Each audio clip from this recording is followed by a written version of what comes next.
TGMHI.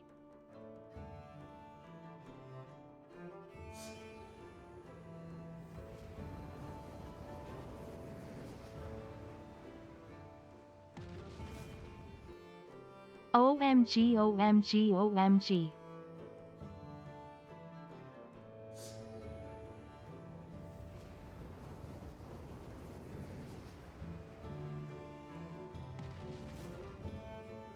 Welcome back.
TGM hype.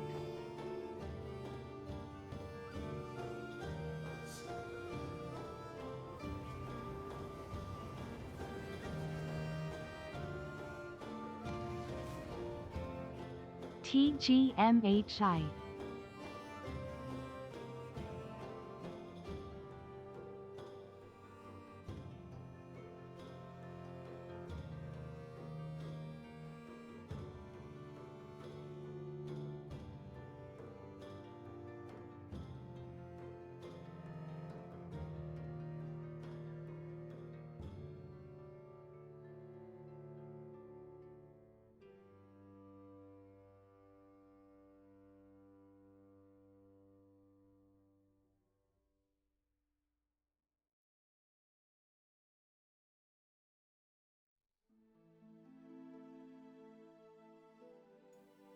Hello.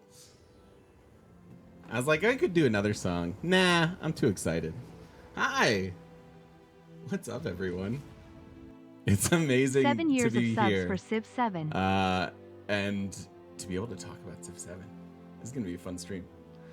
Super fun stream. Is everyone pumped? Has everyone been either freaking out or... My hair is so tall. I made it extra tall for you today. You're welcome. It's so good to see you all. Oh my God. Holy cow, it's been a minute. It feels so good to be back. Do I sound okay? I think I hopefully I've made some changes. Sound is okay. Guys can hear me over the music and all that. It's always a concern of mine. Sounds okay? Sweet. Thank you. Mixed feelings, good and Brad? Awesome. Well, I want to talk about all of them. Exasperated. I want to talk... You know, I understand some of the mixed feelings, for sure. I'm mostly very excited. We'll talk very candidly and openly about all the things. Yeah, that's what today's going to be all about. So maybe we'll even like kind of peruse some of the other stuff that's out there. I've been paying attention to the Reddit. I've been, kind of plugged back in since my visit, which we're going to get to in a minute. Because there's this crazy hype train going on, and I don't want to interrupt that. You don't get in the way of a train. It's a bad idea, I think, probably. I've never done it, but it's one of those things. It's probably it's like heroin. Like, I don't need to try it to know I shouldn't do it, right? Don't jump in front of a train. Just don't do it. Just don't do it. What is up? I don't know. I'm off the rails already. Holy cow, there's so many subs. Where do I even start?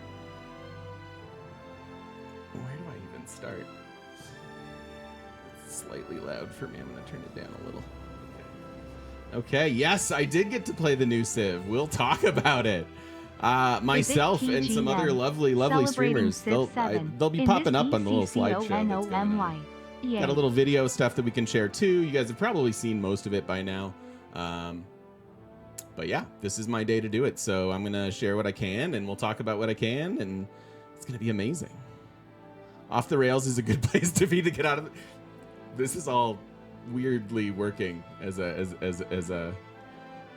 on-track derail. Mint. How are you all? I don't even know how to stream anymore. Where's my stuff? Okay.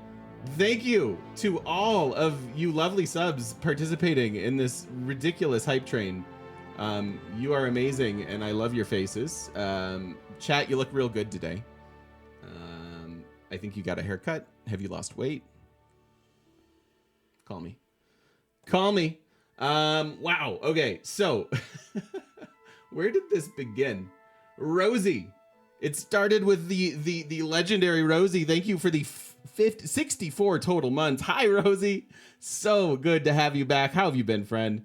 Absolutely lovely to see your face here. Mirrodin, hello for 62. Chimera with 79. What the hell?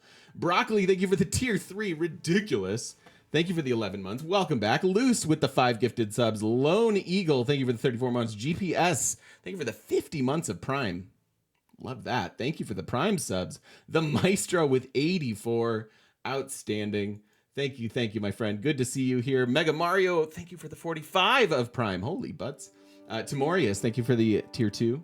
Paul, thank you for the 19 months of Prime. And Blue Wings with the 55. Thank you, friends. Welcome. Thank you for the hype train. It is so good to be here with you all today. We will talk all the things. I've been amazing. We can just start with that real briefly. I don't want this to I do want to get into the heart of the matter, which is, Civ 7. But yeah, I've been amazing. I've been really, really good. And this should be the return of some streams. It'll just be kind of a little bit slow going while I kind of get used to things again. Don't want to overpromise and underdeliver, so I don't want to set expectations too high. Bose, thank you. Oh, Bose Dogan. Everyone would have thought that's Bose Theus. Thank you for these 6 months. Welcome back with that Prime. Thank you. This is a thing. Yeah. Yes. Eminem. Absolutely. Dude, thank you for the 86 months. So I guess this is a thing. And hype for a TGM regular stream schedule? Yeah. I'm hoping to be around on tentatively Wednesdays and Saturdays kind of going forward, and then we'll figure it out from there. We'll ramp up over the next few months and then be fully ready for Civ 7 when it releases in February, which really is not very far away. That's like super exciting. So hi everybody. Hello. I'm gonna make sure I didn't miss anything crazy in chat. Mostly people just saying hello, all aboard the hype train. We did that. I didn't get run over by it, which is great. 9 of Spades, thank you for the Prime. Welcome back for 21 months. It is good to see you all. I am indeed back. Yeah. I'm feeling better than ever. Like I feel awesome, very sincerely. And yeah, I've been away kind of resourcing my life in lots of different ways. And the timing of this is frankly kismet. It's perfect. I'm so happy that a lot of you know a little bit, and I'm not going to go too deep into therapy stuff because there's been a lot of that. But I was a little burnt out on Civ 6, so it's really exciting that we are back and more hyped than ever for Civ 7. I want to talk about your mixed feelings. I want to talk about all the things. So bring your concerns, bring your questions. I will tell everything that I can, and yeah. Congrats on getting to play alpha. It was so cool. It is so cool. Let me finish catching up with chat, and we will start with the visit to Firaxis, because it was honestly so freaking cool.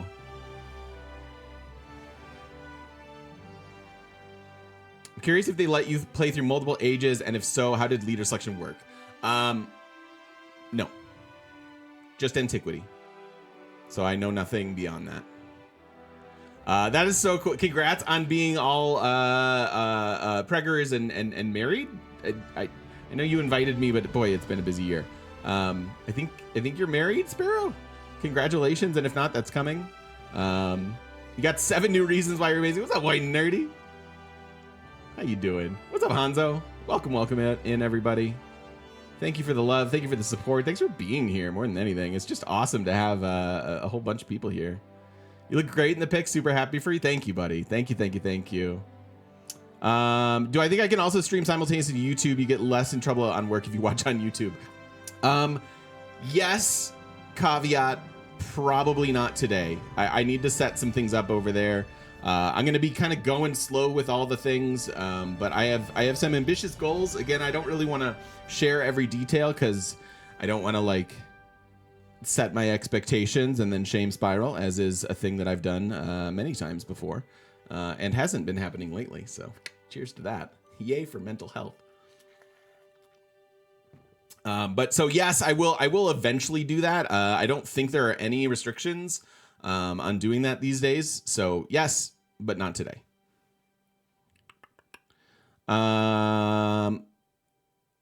Yeah, that is fair. That's okay. So exasperated cult is saying, honestly, of all my mixed feelings, I just wish they hadn't named the Middle Age exploration. We all know what exploration entailed.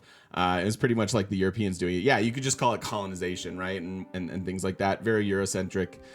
I get it. I will say I think this is a very culturally sensitive game.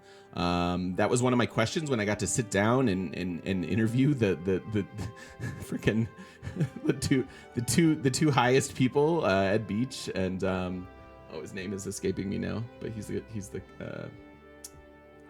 another director. I can't think of his name. But regardless, that was one of the things I brought up is kind of making a game like this in today's day and age, right? So yeah, we'll talk. We can kind of get into that. We can get into all the things. You're hoping for a beta for pre-orders. I mean, pre-orders are have they not? You get early access if you pre-order by like a week, Vanilla Bean. That was in my press kit, so I'm pretty sure I'm allowed to say that. What up, Meg Jack? Hello, Orange. Welcome in, everyone. Hello. So nice to see so many old friends in chat. I absolutely. I hear you, and we'll get to it. I will share my honest opinions. Let's start there. Let's start with it was so freaking cool to be invited to Firaxis. It was amazing to be flown out and put up in some swanky hotel that I didn't even. It looked like Venice, but it was in Baltimore. So that was kind of cool. So just all of my gratitude in the world for being invited to this. It was such an honor and a privilege. Thank you to 2K. Thank you to Firaxis. This is not paid content, but they did fly us out. So I just want full disclosure in that department. And I'm just so incredibly grateful and touched to be included amongst, wow, some huge and awesome people and personalities and stuff. Is it good to have this going? Should I turn this off? It's good to have some kind of visual though, right? So let me shrink that a little bit. We'll just leave that going here. Okay. Focus. the hallmark of my streams is focus.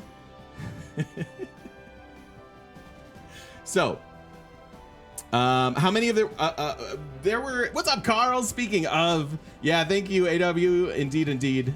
5 days early access. Yeah, indeed. Yeah, we can get, and I agree with you, Chuck. Obviously, every civilization did colonize by the virtue of being sort of an empire, right? Like that is part of it. But yeah, so day one, got to sit down and actually let me change this to manual and then go to the next one. This was day one. Speaking of Carl and all of the amazing people got to sit and hang out with. Such a cool experience. I meeting Carl and Bose, like, and then obviously Potato and just like a bunch of people that I wasn't crazy familiar with. I feel like Ursa Ryan and I are best friends now. So that's great.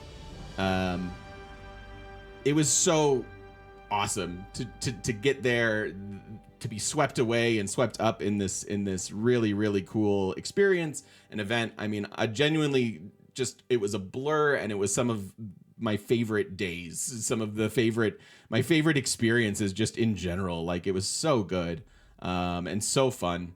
So day one, got to do sort of an off the books dinner with these awesome people, and just got built up the hype and the excitement, and then got to go and tour for Axis, which was incredible, absolutely incredible. It seems like just such a cool company, honestly. Like, it just the vibe of, you know. They have an archery range out back. They have, you know, like they just, like, walking down these halls with these like Civ relics and all of this like history, and, you know, these cool things dating back to almost 30 years ago, maybe even more than that. I don't know how time works.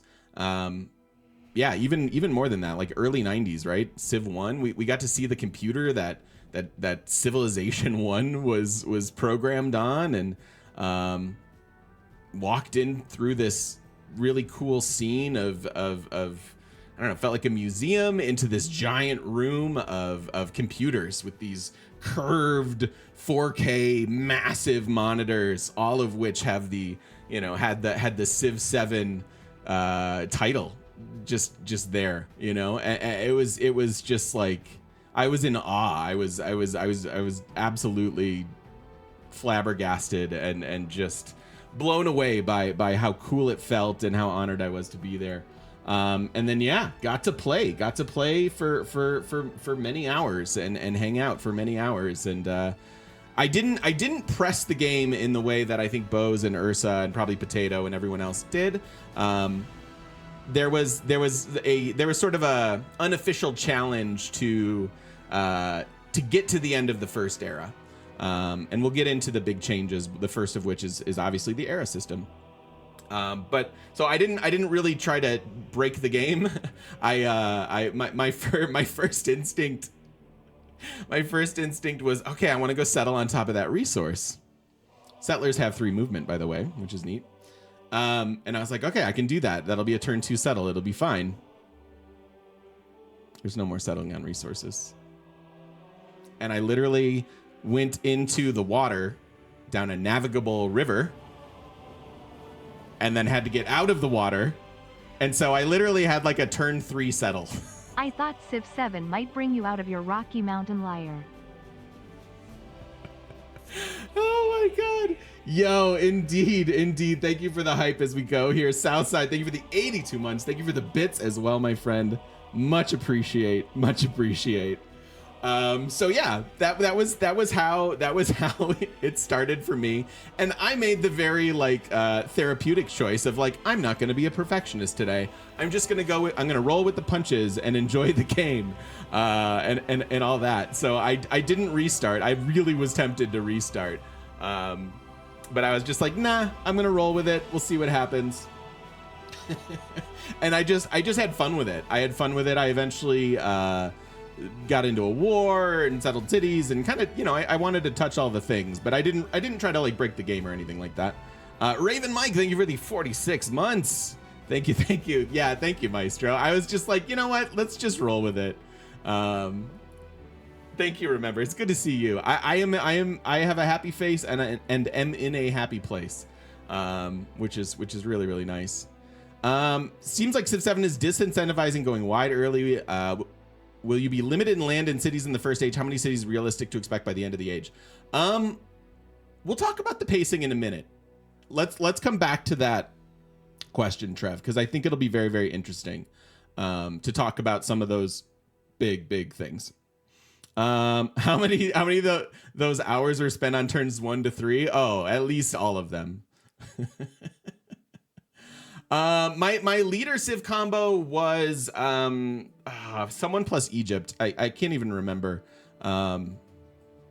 It was like an early, or I wanted like an early unique unit, and you know, I obviously didn't really have a lot of, again, some of it was kind of a blur. It's like I don't even know that I can answer that for you. Is there an accessible restart button? Oh my gosh, yes. That'd be great, right? So let's talk about some of the big changes, because I know that there are a lot of people that are concerned, and I think what I was impressed by, and again, I was no doubt. Oh yeah, I got to hang out with this guy, this Jamoke. He and I hung out. You might recognize him. Talking about Julius Caesar, of course. Okay, I was Amina with like Egypt or something like that. Thank you, Carl. Thanks for helping me remember. Yeah, I just did one play session. I stayed in the same game the whole time. I don't think we can know the answers to those kind of questions yet. I think I can talk about anything I experienced while playing. And if that's not right, well, hopefully I don't get in trouble. Let's just put up a background. Let's do the regular one. We need to take some time to talk about Carl's stellar video appearance as well. That is the only thing I've had time to watch was the launch of yesterday, like the live stream, and it was awesome to see Carl, and it's so fun to hear him talk about all the things. Delighted that Civ 7 is stealing from Humankind. Sad about how Humankind turned out. Yeah, well, like I don't know. I think that's putting it slightly bluntly. But I do think that it's good to have competition in any space, right? Like each of these games should have new systems that push each other, and then they should reimagine it and make it their own and whatnot. I don't know that I understand that there's a lot of like Humankind pushback right now towards some of the changes.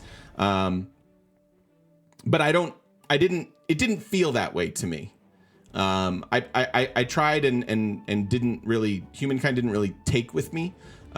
This felt like Civ. This felt good to me. This felt like I don't know. It felt really, really fun. Again, my experience is maybe slightly jaded by the fact that I was giddy already, right? So yeah. So let's talk about the big changes, because I know that there's a lot of concern and trepidation, and hopefully potentially excitement about what the direction of this is. One thing I can say for sure, Dasher, thank you for the 31 months. Thank you. Hello, Sir Valto. How's it going? Hi, friend. So I was very impressed. I'm gonna turn down the music a little bit more so I can focus. You love that this mechanic is coming from Humankind. Me? This mechanic? I think that without a doubt, this is Civ 7, not 6.5, right? It is not Civ 6.5. This feels bold. I think they made some very bold choices to address some of the biggest complaints in Civ 6 and in all civilizations that I know of. I think you can't solve big problems without running into disrupting the people that like Civ 6 the way it is, right? And so I, for one, am, I will share thoughts about like valid concerns and hey, I'm, this will be cool. This won't. I think sharing your honest opinion is welcome and a part of this. But I caution the doomsaying, because some of the if I could words properly, I would say some of the biggest changes from Civ 5 to Civ 6 is what made Civ 6 unique. And by the end, the things that you liked about it the most, and now the things that you're going to miss in the next one, right? So they have this philosophy of they want to keep a third the same, polish a third, and have a third new when they're innovating a new game like this. And I think that's kind of brilliant. And the new, I think, addresses some huge changes. So what are we talking about when we're talking about new? We're talking about the ages system. And that's where one of the Humankind comparisons comes in. And I get it. It's one that has me curious as well, right? I think if done correctly, it can be really fun and immersive, and again, be a signature of how this game is going to work. I think that the ages system solves, or is an attempt to solve, the complaint that it's only the early game that's fun in Civ, or by mid or late game, I'm snowballing so hard that no one can keep up with me.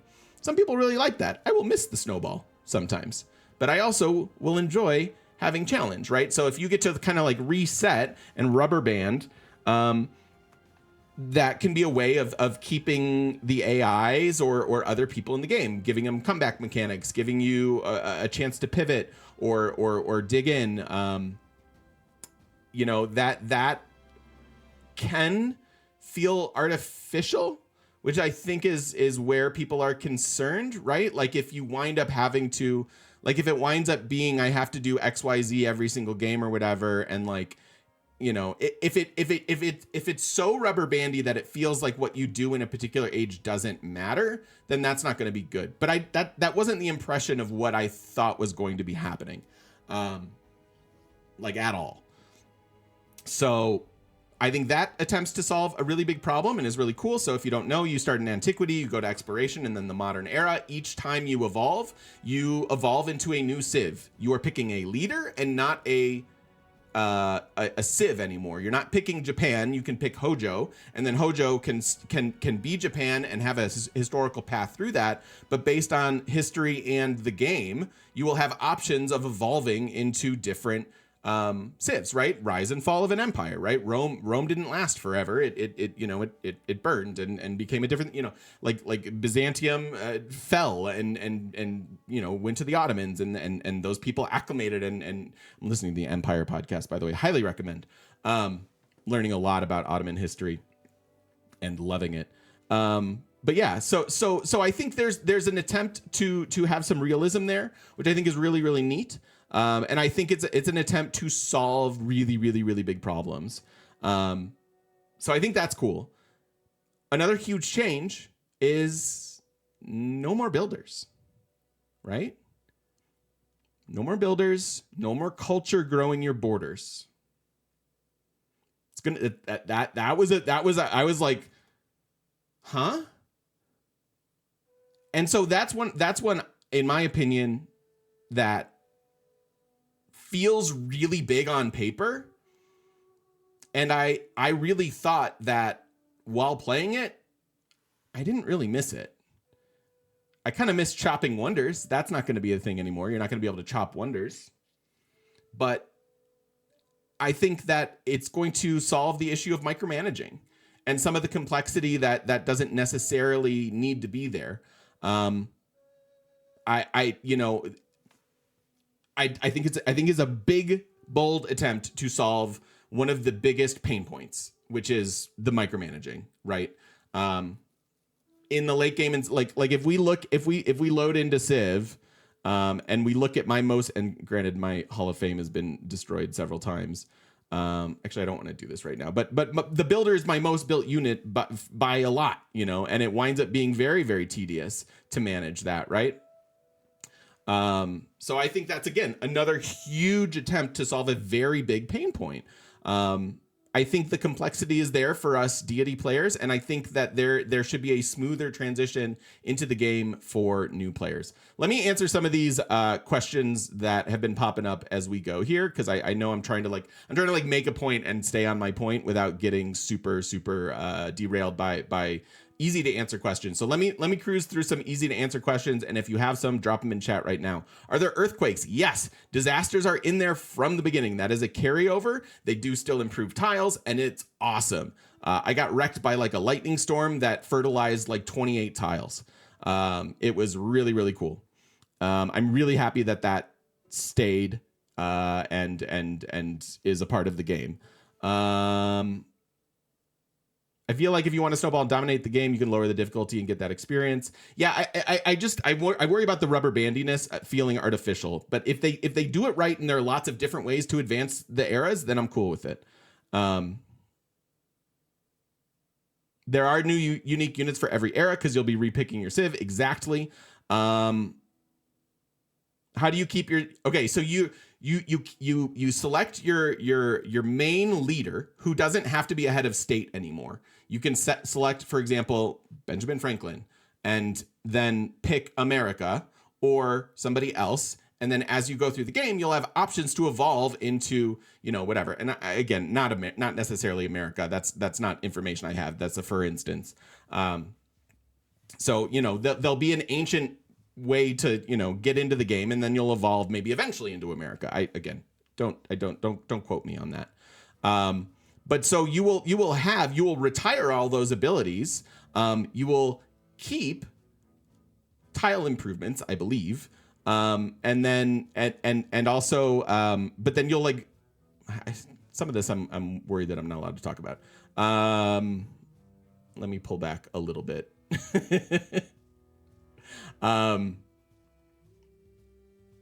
But you will evolve. You will get a new unique unit. You will get new abilities. You will get the ability to lean into your strategy or pivot. How are roads made? That's another big change. Roads are automatic. Every Civ has Rome's initial ability of auto roads. Ancient America was weird though. I again, don't quote me on that. 74 months of subs on a wall. 74 months of subs. Take one out and dust Alex, it off. thank you for these 75 months, dude. Glad to see you back, GM. Wonder what will happen when we get to 100. Who knows? Who knows? There were no builders in Civ Rev and it worked well. Yeah. No more build exploring, exactly. And again, my America thing was just a for instance. Builders are the only thing. I mean, me too, right? Me too. Builders are boring. Yep. What's one of the changes that excites me? And the army commander thing. The army commander thing was sick. Freaking loved it. Let me make sure there are no other easy to answer questions that I can blow, and I'll talk about the army commanders. And I can also pull up the video, and we can look for some of that in game while we go. No more barb camps. No more barbarians. By the way.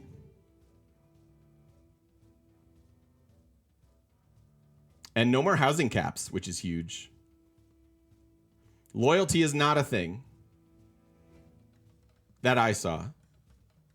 Was there any formal attempt to get your thoughts about what to keep, polish, and replace in early development? I don't believe so. And I think they'd be mistaken to ask too many people what their opinion is on things at that stage. I think if you try, I think, we actually, we stayed up pretty late chatting with Carl and we talked about philosophies of things like this. And if you try to make everyone happy, you kind of make no one happy. So I think if their development strategy was let's get a bunch of opinion from a bunch of different streamers, then I think they wind up making a weird Frankenstein's monster of a game instead of really tapping into what they want to build and then building that, which I think is a thing that's happening. And I think that's a very good thing in terms of creativity and game development. Any great people mechanics? Don't believe, other than the generals, I don't think I have any information about that. Any indication that they're interested in multiplayer when structuring the game's core, like systems and balance? So one of the things that's going to be crazy about the evolution of civs is there are going to be so many combos exasperated. I think that's going to be very interesting and fun for multiplayer. My thoughts on that are that multiplayer is going to balance in a way that they feel is appropriate, but I think it's going to be really hard to balance fully when there's potentially almost infinite combinations that can make it a thing. So I know that they care a lot about multiplayer, and this I think is going to be a very fun game in multiplayer. But I don't know how much they're going to be able to balance when there's virtually infinite combos. So the leader stays and the civ changes. Exactly correct. Are barbarians similar to their current form? There are no barbarians. There are independent powers. So just think barb clans mode. Think barb clans mode from Civ 6. So there will be independent powers. They will have dispositions. They can evolve into city states. Those city states, you get to pick if you are leader of them when they evolve, you get to pick what they evolve into in terms of benefit, which I think is really cool, right? Hope to see an economic victory in the game. They've chopped the chop mechanic exactly. Sorry, I'm behind. I'm going to try to catch up a little faster.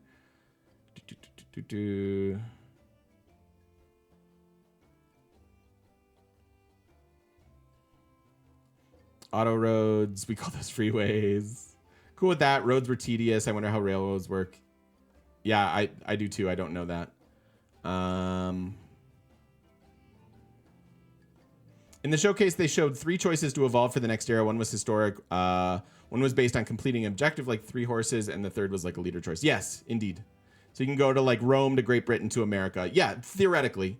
Again, I don't quote me on that evolution, but that's the idea for sure, for sure. How does settling function early game? How limited was my expansion going in antiquity? Okay, so do scouts still abandon their dogs? Scouts have changed a lot.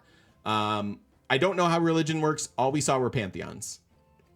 The pantheons, and I will say, tip of the cap to anything I saw is fair game to talk about. Okay, I'm trying to remember if I saw it or if perhaps there was discussion or hypothetical discussion.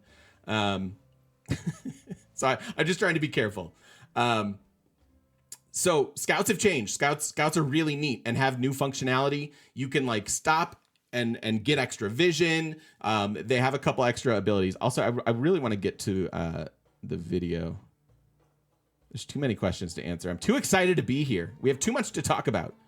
But yeah, so city states will come from independent powers, and you'll be able to decide what the ability they're going to give you is, which is really cool. No more like re-rolling for city states or specific things like that. I think a lot of that tediousness is also going to go away because terrain yields have changed quite a bit too. Seriously worried about the city cap. Yes. All right. So let's talk about the pacing. I really want to go and conquer the world and take the cities. I didn't feel super limited by that. I had by the end, and I was probably like, I really didn't push the age. I was probably like 30% into the antiquities era, and I had 8 cities because I conquered Rome, something like that. So as you grow in population, you will get to assign a tile. That's another complexity thing that's being devolved, as it were. You will, when you buy a tile, it will automatically be improved. So settling next to natural resources is great because you can settle and then get like the wine that's next to you and then get the benefit of wine. Wine is now a tradable thing. Yes, it's like but an what item. have the Romans ever done for us? Welcome back, TGM. TGM love TGM. Yo, you bring light in. TGM TEAGM overall. Thank you so much for the 49 months. I'm excited for the new direction of Civ 7. I am too. And again, I will share the things I have concerns about. But my main feeling is just hype. So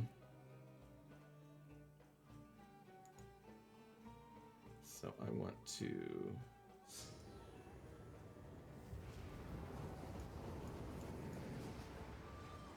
So we can throw this up. TGM love, TGM love. So you'll see some of the leaders and things as we go here. Give you something visually to lock onto.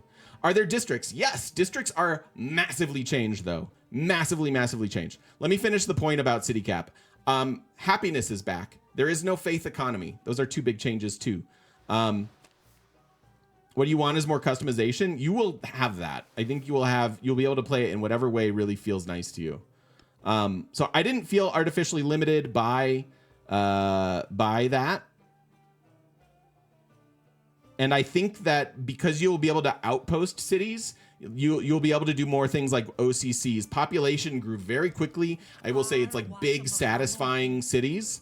In fact, one of my concerns was that by the end of the antiquity era, you're probably going to have all of the tiles in a city's radius, certainly in your capital's radius, and you'll wind up like rebuilding over things. Such as districts, because the end of the era will be a end of the era, like something calamitous will happen to the world, and then you'll have to reform, right? Out of the ashes of Rome, you will become, whoever.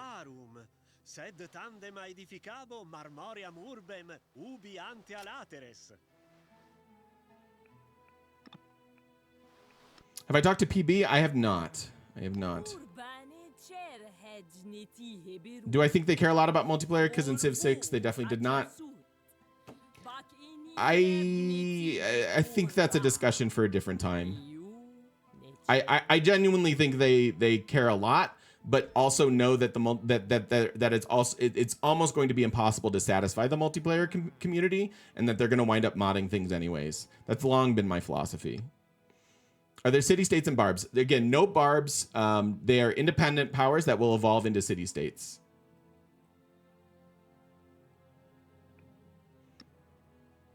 I wonder if the Civ developers heard your gripe about barbs. I will say, as independent powers, you cannot just have one warrior deal with it the way you would a barb camp. You will need more support. You will need more troops, which is, again, I think a good change. And so you will, to behold the wonders it works. you know, you will need that. You will not just be able to deal with them. Combat felt really seamless. The game felt so fast to me that it was amazing. Can you pet the dog? I'm not sure. You're envious that I got to meet Carl. I'm envious that I got to meet Carl. I'm envious of Carl. I got to hug Carl. Top 5 moment for me. Carl's the best. Carl was better than advertised. Being bathed in nectar, bathed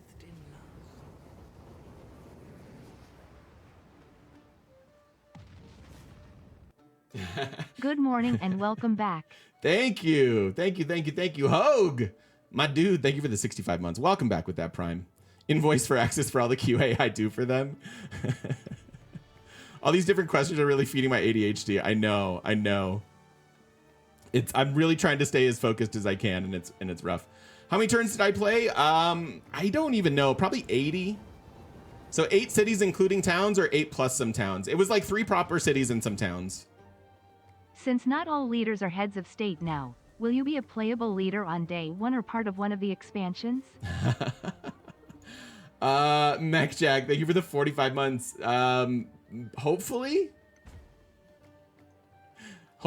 yeah, that would be amazing. Certainly worth modding me in, huh? Firefly by night. Wait, I missed that. Hello, love. Thank you for the 9 months. How are you? It's good to see you. Do I know what made them change the art style, or liberty did they take, or what liberty did they take these shots while talking about Civ? This is a changed art style, and I think it's great. I will say that I know there's a lot of complaints out there about the UI. I think the UI was, if I remember correctly, scaled improperly, so I don't think it will be as painful as it feels. I think that one of the first things that happens with a new Civ is that people mod the UI, which is just a thing. It's just a thing that's going to happen, and I'm not too stressed about it. I get it. I understand the complaints. UI can certainly be addressed, but for me, I think it'll feel better when it's appropriately scaled. I'm dumb and never understood many as like happiness more. Yeah, happiness is back. Faith as an economy is gone. What else? What else can we talk about? What questions can I answer? How hard did Carl take the no barbs decision? Are goody huts also independent powers? No, the goody huts will give you choices now, which I think are really cool. There is a narrative element to it. I think I played about 85 turns is my guess, by the way. And I know it seems like there's also some griping about the games are going to take 300 to 400 turns. and I drive away the foe and the That may be true in terms of turn count. I do not think that will be. I don't think they'll take longer in terms of time because they're addressing the micromanagement. So I actually think you'll get more gameplay for your time in Civ 7. No, he was on vacation, Chuck. Petition for Carl to be added as leader. Do cities have a tile limit? Yep, it's the same. It's the same as Civ 6. 80 turns and still in antiquity. Remember that it's a third of the game. Hi, lovely. Art style changes were necessary. Yeah, I think it was just time to, you got to update it. You got to put a fresh polish on it. Lordy, we will see you later. There is a date. Yes, it is coming out February 11th. I wish it wasn't right before my Traumaversary, but alas, we'll be okay. Is this video of my playing? No, this is B-roll from them.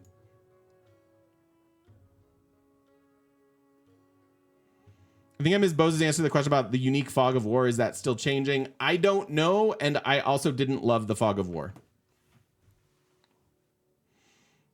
If faith is gone, are there still pantheons? Yes. Oh, and I was going to make this point.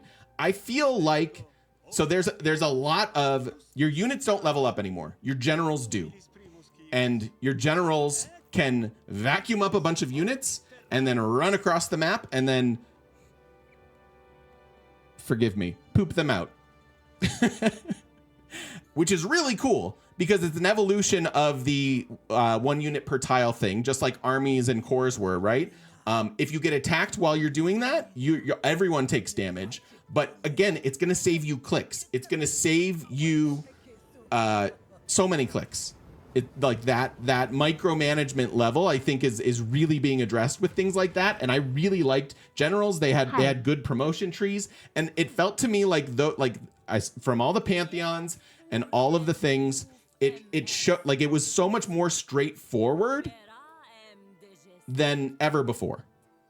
It was very, very straightforward in terms of numbers and balance and whatever. Like it just wasn't as complex as like some of the Pantheon or upgrade mechanics too that we've seen, like the +7 combat strength when attacking, or whatever. Like it's just it's a lot more simplified, which I think is brilliant.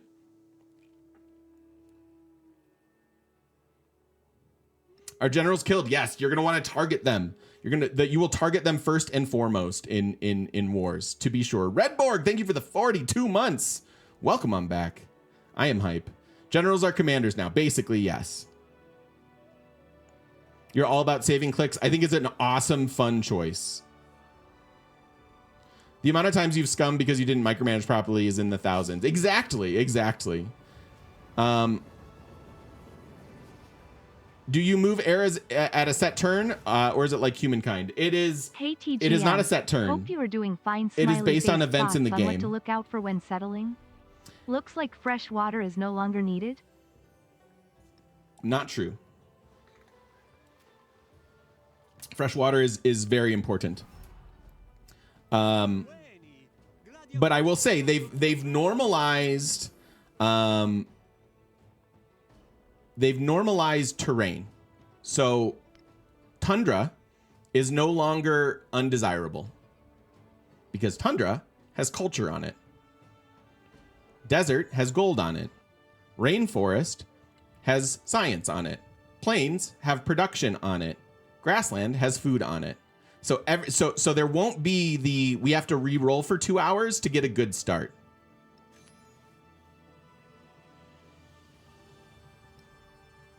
No workers though. Yep, no workers. It's a big change.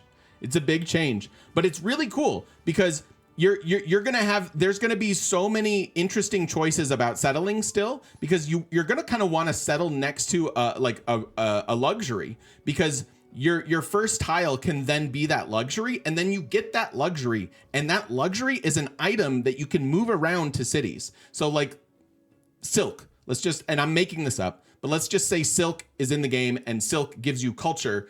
All of a sudden you can get that tile and you have that plantation from the moment you like assign that tile to your city or buy it, as it were. And when you get more population, you'll get more tiles, and then you automatically get those things, and then you can shuffle them around, which is really, really cool.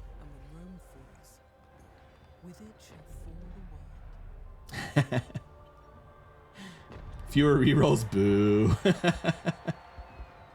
Rerolling is half the game. Outrageous. Yeah.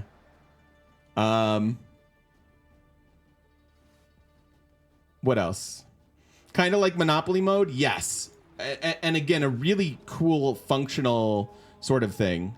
Can you buy tiles with gold? No.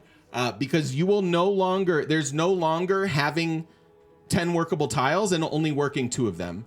You will grow your tiles as you get population. So you will have like, 1 and then 2 and then 3 workable tiles, and you're always working those. And then the tiles you aren't working, you can build districts on. And there's only one, there's basically one district, and then all of your buildings can go in that district. And then specialists are going to be able to double the things that those buildings give you. So like city planning is still going to be a thing. Yeah, and everything culture bombs unowned tiles. So then you can build your districts or wonders on those tiles, and you'll be working the ones that you assigned because they're already improved.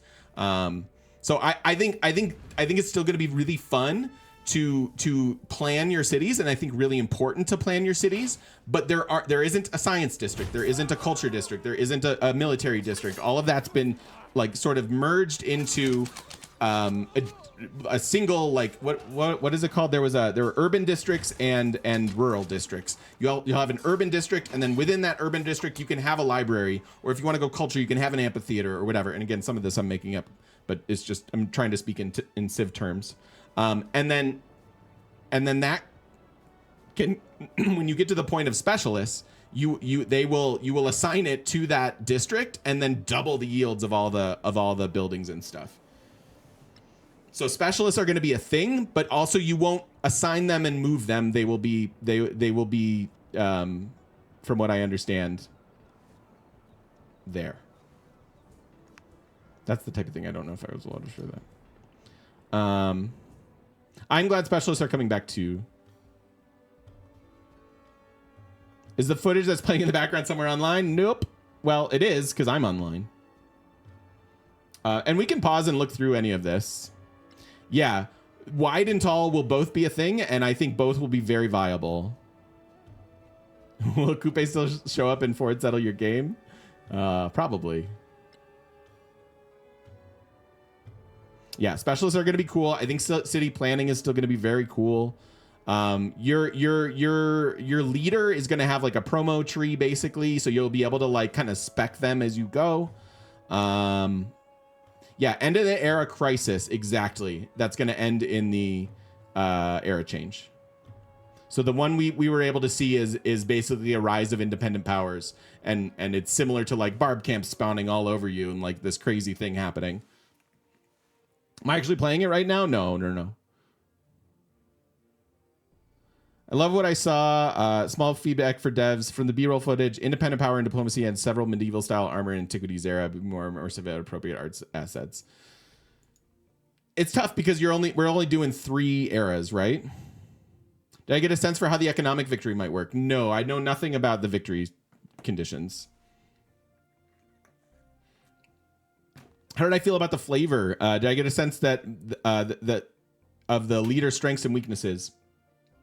I just think it's going to be infinite. I think it's going to be so cool because it's infinite. Should we play this again?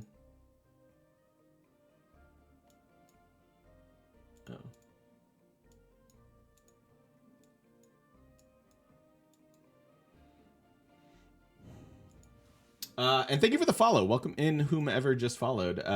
Patriot, welcome in. Welcome. So, what else should I talk about? What other questions can I answer? Since they reworked how luxury resources work, are there changes to strategics? I don't know that I saw strategics.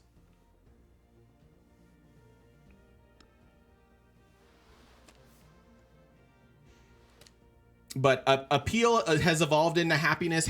There's going to be happiness on rivers, basically, on freshwater. So that's why freshwater is still really going to matter. There's going to be extra happiness like along those river bends.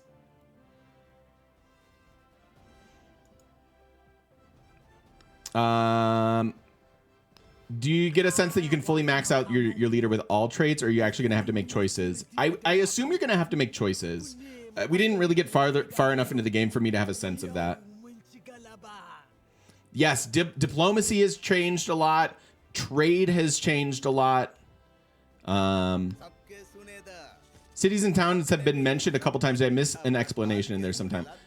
Okay, so you settle your main city, which can have districts and work and whatnot, and then you can have sub cities like towns that you just have send food and gold and whatever else to your main city. So that you just kind of like funnel off of them, and you don't build buildings and things if you decide that a city's a town. So it's a way of like OCCing, but with support, is the way I looked at it. Did it feel innovative, or was there a lot of inspiration from other games? It felt very innovative to me. I understand that there's a lot of like humankind doomsaying or whatever, but like it didn't feel at all like humankind to me. Even the parts that where I can see that it is similar, it felt like a much more, I don't know, much better version of those things. So yeah. Big win for the No More game launcher. Thank you for access. Absolutely. You've heard there are no more resource types. There are resource types still. There are going to be tradable resources, and then resources that stay local to your city. And there are strategics, because I got horses. So don't quote me on that. What about happiness from various sorts of drugs?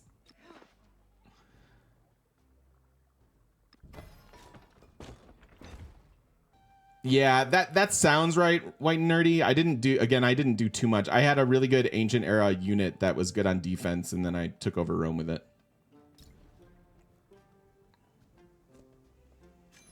You settle more and build mega cities at some point. Again, yeah, kinda. How's the hat on character models? Civ set a high bar. I don't remember. I don't recall the hats that I've seen. I'm sure there will be a nice fedora in there or something.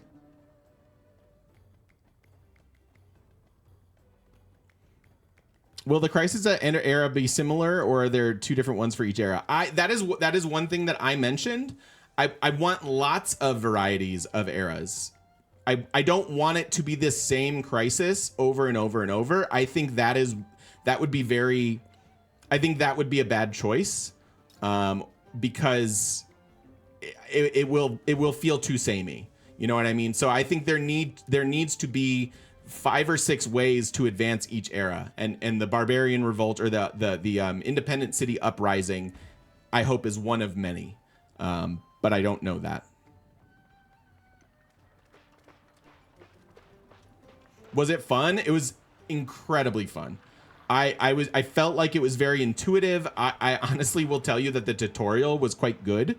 So I think that'll be good for new players. I just walked away from it being like, I just want to play more. Roads are automatic. Red.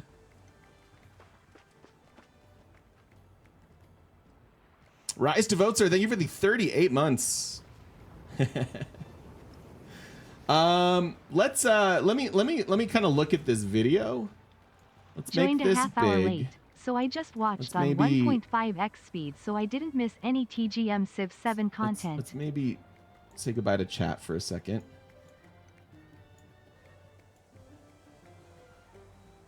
So let's take a look at some of the video and talk about things that you guys may not be noticing.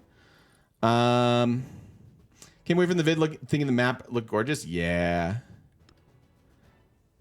Is the next time I'll be able to play February 11th, 2025? Not if I buy the early edition. Then it's February 6th. Yeah, I think it really is gorgeous. Ooh, game guides for the revealed civs are released. Let us look. Thank you, Carl. Thank you for being here, Carl. Carl, I love you.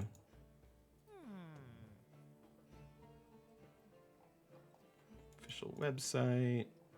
Showcase. Pre-order.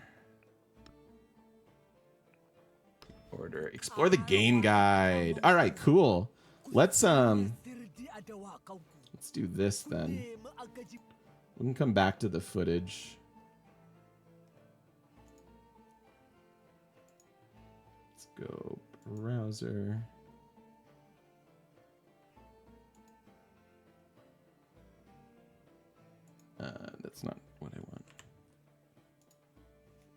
Let's do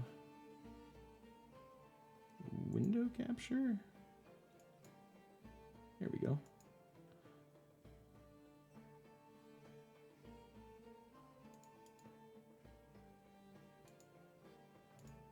No, I clicked the wrong one.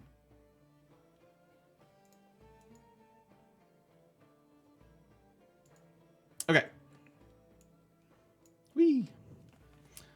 Oh, I've lost my chat though. Chat, come back. Okay.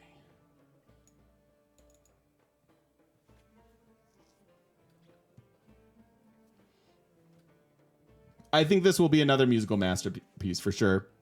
I was very immersed by the sound. Will Gilgamesh still be a friend? I hope so. I hope so. Yes, we know who the celebrity narrator is going to be. It's Brienne of Tarth. They're staying in the Game of Thrones universe. Thank you, Carl. Emotes win. It's a good question. And yeah, Christopher Tin is back, and what's her name? I can't think of the name.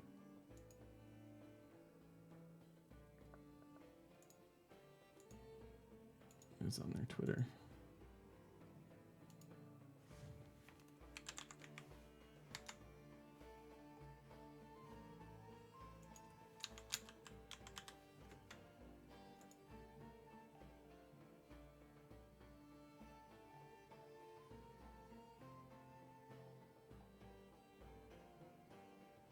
Gwendolyn Christie. And she sounds amazing, by the way. I really like what I heard from that. No Sean Bean, yeah. Am I back? I am back. I won't be back to full-time streaming just yet. We're gonna kind of do a ramp up, and we'll see how sustainable this is for me, both financially and emotionally. And we'll kind of evaluate as we go and get closer and closer to Civ 7. But I will be back to regular streams, yes. I can say that confidently. All right. Ages.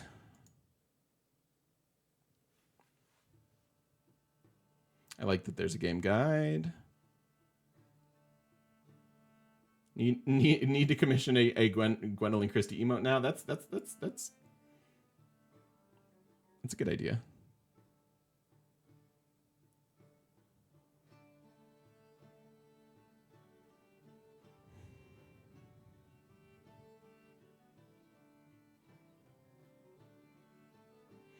We'll share more about legacies and legacy paths in the future. That's very cool.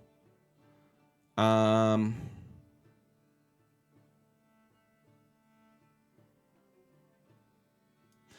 thing that that I think is kind of a bummer, but this is maybe not something people have talked about, is if you don't, each age is going to have its own tech tree. If you do not finish that tech tree, you cannot finish that tech tree when the age evolves. So you're gonna have to be very, very vigilant about getting the things that you want from the age that you're in.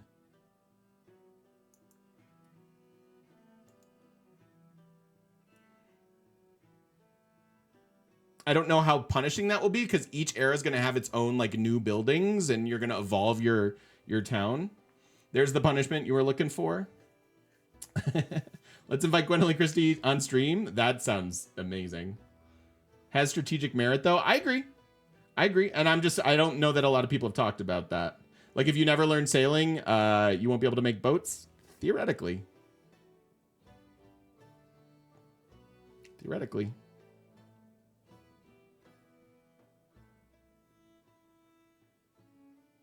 That's cool to represent technologies that were lost to time. I think so too. Yeah. There's got to be some mechanic. I was wondering if there'd be like a way to like rudimentary get it or whatever, or if the next age will have the thing that you're missing in a different package. I don't know. No boats get better at swimming. I could embark from turn 1, by the way, with my settler. I like that. I think it would be near impossible to get everything for sure. Yeah, I don't. It's just like one of those big changes, right?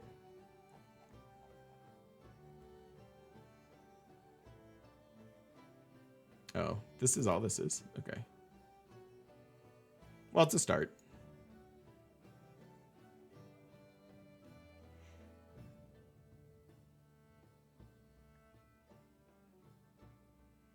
You've discovered the backstroke. My Civ never learned to write. Yeah, or getting that tech from another Civ. I think that would be very cool. Hi, Valks. How are you?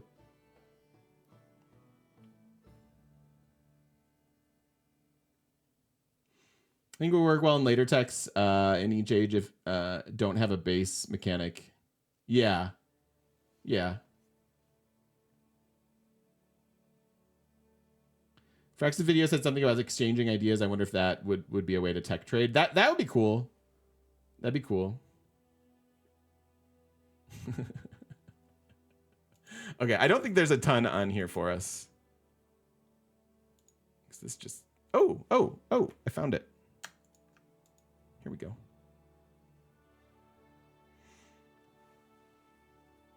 I will say my one complaint, and maybe this was related to the UI thing, but while your city feels big and sprawling, it also, I don't know, it needed some more definition. I missed my big blue science district. You know what I mean? Like it was hard, and my eyes will probably adjust, but like this district, as it were, it was just like I was like, I don't really know what that is or what that's all about. So that was one small complaint, and I voiced that to Carl, I think. Anything new to report? Oh, so many things, Butterfingers. So many things. It's purdy. It is purdy. So let's take a look. This is the Axum. Increase gold on resources. That's cool. Cultural and economic abilities. So increase resource capacity in settlements on coast or navigable rivers. So again, this is referring to like that the resources are tradable now. So you will have more spots for luxuries within cities on settlements or coast. And then also like you're going to have your own ability to get a Wonder of the Era on a unique tree. Beagle, thank you so much. Thank you for the 39 months. Yes, thank you. Thank you. I am back. I am back. I've been resourcing my life in lots of different ways, and it's really nice to be back. I feel like I am the best version of myself I've been in a very long time. And we're not going to go into too deep of any of that, but I'm just suffice it to say I'm feeling amazing and life is good. Increase culture and gold for every active trade route. I didn't get too much into the trade mechanics. I know Bose and Ursa talked about them a good bit. Imperator, thank you for the 57 months. But they're very different. I think you have to get a trader in the foreign city first, and then you can do trading.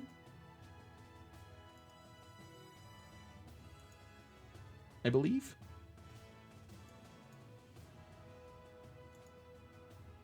Sorry, I forgot how to stream. Yeah, merchants. You have to like send the merchant out, establish in a foreign city, and then you'll be able to like bring resources back, kind of a thing. Thank you, Lordy. I feel amazing. I truly do. Increase gold on quarters adjacent to coast tiles. So just that's really cool.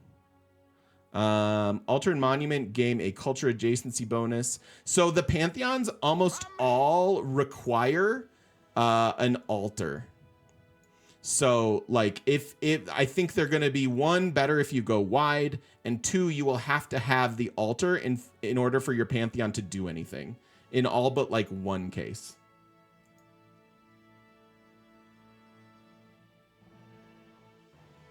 Thank you for the follow. Bad Buglo. Thank you. Can you go tall? Yes, indeed. Yeah, tall is back on the menu, boys, for sure.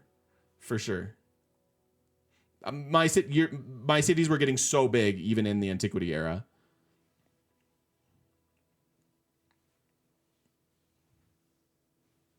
didn't get to the point where we actually leader swapped.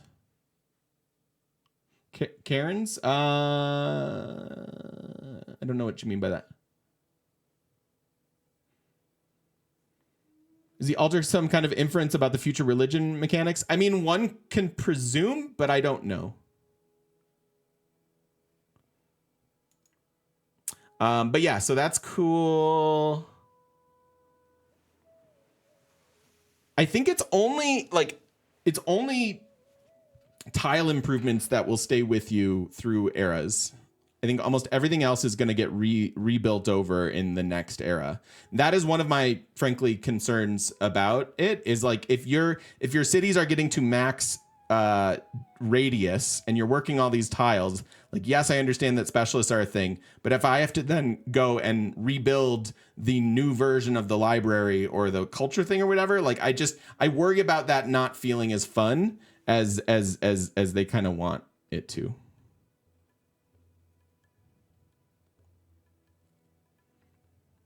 You choose a different leader when you switch ages. You're trying to understand where Napoleon fits into the antiquity age.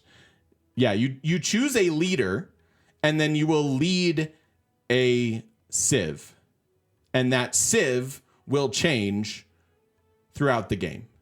So there will be some anachronistic choices, I'm sure, because if Benjamin Franklin is an option and America is something you evolve into, you're going to have to play Benjamin Franklin of Egypt or whatever. I feel like rebuilding districts should be optional. I think it will kind of be, but again, we didn't get to that point, so I don't know all that much about it. Any sense of what carries over between ages? I'm pretty sure it's just your unique tile improvement. Start as Native American, evolve into the Dutch, and then the English. Ugh. But then you might pivot and not need a library, but a barracks. Exactly. That's the idea. Overbuilding is a lot like putting a university on a library in a campus. Big number is good. Okay.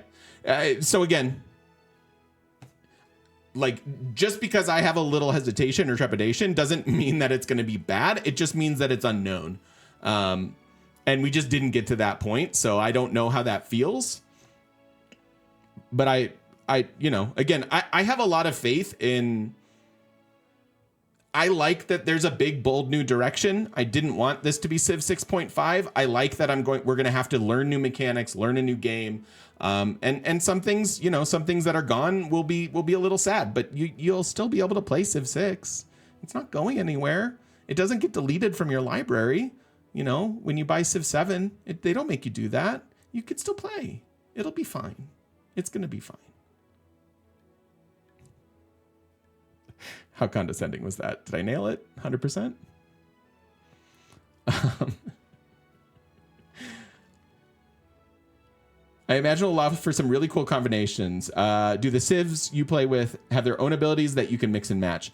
Yes, exactly. Each era that you choose a new like country, basically, will have a new set of unique unit, tile improvement, maybe, you know, whatever it is that they're doing. And so that's what's fun is there. It is near limitless in terms of I'm going to start with this and go here and here and here, right? You're going to have whatever the math winds up being. You're going to have almost infinite combinations of things, which I think is amazing. Big numbers give dopamine. Numbers are going to get real big too, is what I'm hearing. Like real big. Yeah, no more builders, so we don't have to worry about builders looking the same across thousands of years. Does the leader change? No, just the civ. Didn't like how confusing that was in Humankind. It didn't feel confusing to me. I think it'll be really good in practice. Do you retain all your territory and cities? Yes. Sorry, that is an example of something that carries over, and your units and the abilities that you've gotten, because there's like promo trees of your leader. So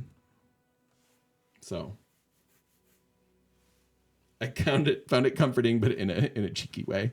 I needed a pat for peak condensation. Pat.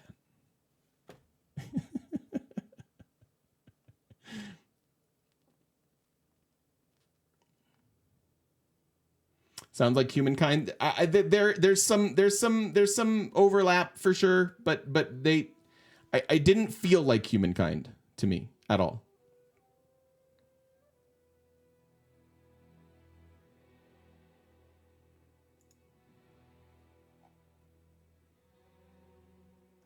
I think I'm gonna go back to the start of this. Oops. So we don't run out of music. How am I gonna build Spore now? I know, right? No more builders is a pyramid nerf.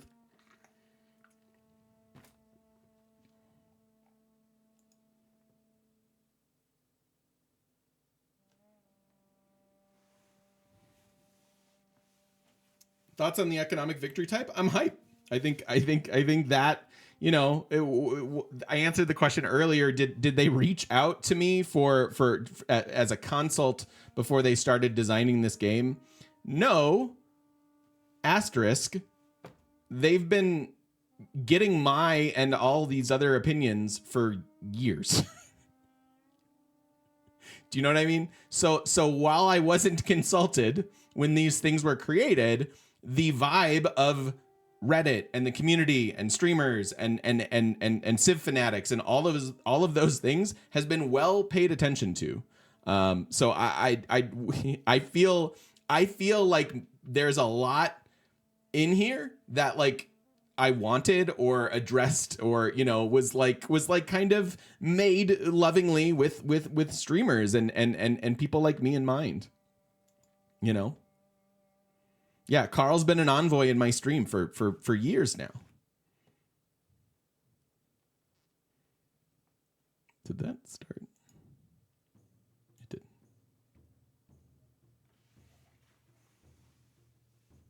Exactly. Carl's literally here right now hearing from the streaming community. Exactly. Yeah, I again, I don't know how some of those changes are ultimately going to feel. Remember the plan, but I do think that the biggest changes are to address the biggest complaints, and I think that's brilliant. How many envoys did it take to suzerain Carl? Oh, it's a little personal. Ooh.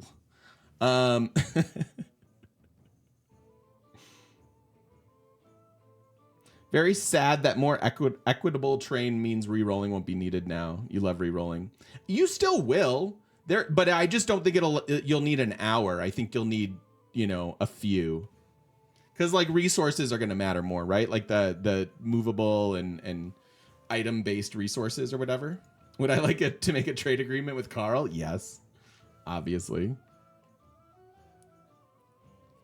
Carl's literally watching on a small phone screen while drinking beer and eating bratwurst. I mean, that sounds like an amazing evening.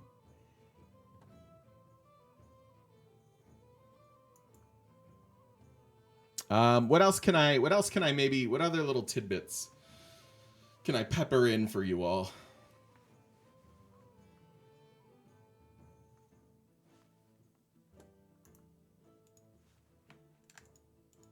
Ooh, the Maya.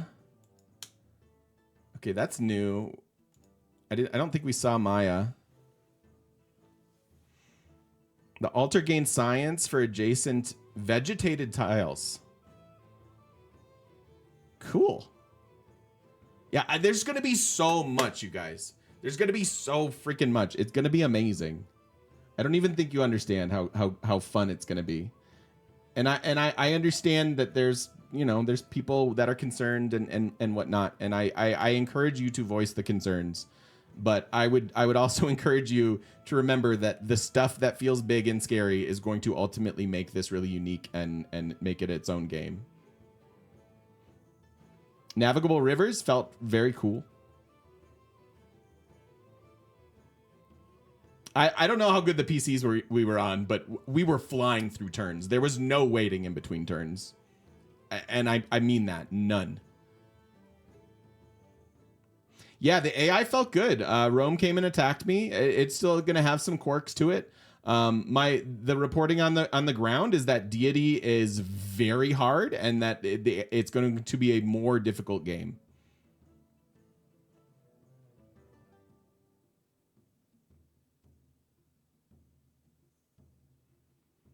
Do we talk about events yet? Like the era changing events? And you don't need to be sorry at all.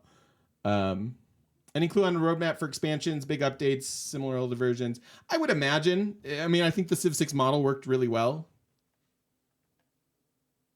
Can I speak to how the leader promotion trees feel? There appear to be more tech trees and more combo potential. That's exactly it. Is I think you're going to be able to micro and come up with things that are very broken, which is why I can't really address the multiplayer balance issue, because I think some of the fun is going to be coming up with broken combos and things that are, you know, that you can title your YouTube video with, oh, this is the craziest thing I've done in Civ 7, you know, and this combo is totally busted, and stuff like that, right? And I think those things are fun. And that was one thing that I came away from, is like, this just feels fun and I can't wait to learn it. I can't wait to come up with those combos. I don't think we're going to be able to do a one more marathon style marathon, because if it's already infinite, I think it's just going to be, I don't think that's going to be a thing. And I say that, and I'm sure someone's going to do it, right? But I don't think you're going to be able to play that many games. Awesome. What else are you? Let's talk about things people are apprehensive about. I am not opposed to voicing concerns. Again, my concerns being A to Z for historical combos. That's a good point. Sisyphusian marathon, exactly. We can figure out how to do it. I have confidence in this community. I love it. So I've had time to process some of the changes. I wanted Wonders to be slightly more unique. I'm accepting the builder thing and accepting the district changes. My major concern is just around things that I don't know yet, which is like, how is it going to feel as we progress the game? And will there be enough events that can be triggered by enough random things that, like, you know, like, how, is that actually going to solve the problem of this is fun throughout the whole thing? Or is it still going to feel like I basically set up my empire and the other people don't have a chance because we've boxed them out of the map or whatever, right? You can race for Wonders, but there is no more chopping. Your concern is the mixing and matching. Will you elaborate? The whole Civ changing thing doesn't convince you. Would have preferred to keep the Civ and change the leader throughout the eras. I don't hate that. That is Captain Feeder. I like that as an alternative pitch. Also good to see you again. That's very interesting. That would have been a unique way to do it. I also think it would have locked them into the head of state thing, which I think they wanted to move away from, so that you can pick a great philosopher or something like that, and then have them represent different things. But that's interesting. I just wonder logistically if there are enough, you know, if we can come up with 3 Iroquois leaders to evolve into, you know, like certain things like that. But I think that's very interesting. I would really like some of the historical civs to be allowed to play through. I think there will always be historical choices. But you're right, the name of it will change. Red Light District, on a more serious note, did they add an impact of social issues to the game? Again, that was my question when I interviewed, was like, you know, this game celebrates the best of and worst of humanity. Is it ever like hard to make? Do you ever get bummed out that, like, we're being glib about wars in this game and then there are actual wars in the world and stuff like that? And, you know, they had a pretty good answer, I thought.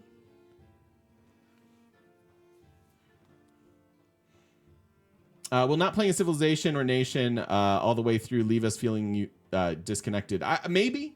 Again, we just don't have that information yet.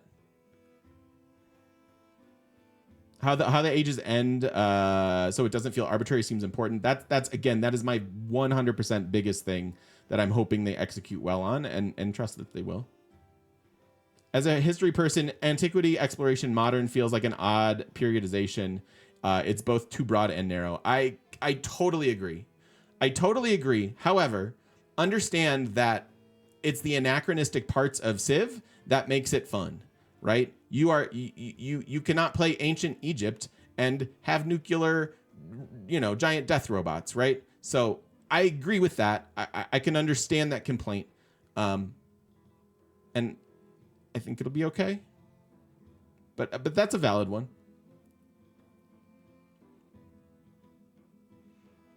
Bo's mentioned he stacked Wonder production bonuses from various sources to a super high degree, and he was building them in 4 turns. Apparently, the balance is being addressed already. Exactly.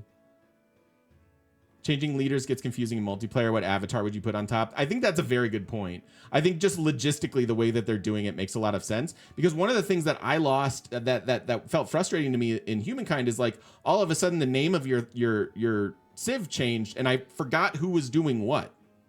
That sense of like personalization and ownership got really watered down and washed away from era to era. Versus if you actually keep your leader portrait here, then you're going to be able to track who is who.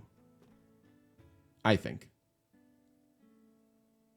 The mix and matching feels like they're tapping into roguelike aspects of the games, which is a great way to introduce differentiation. I agree with that. Apotheosis.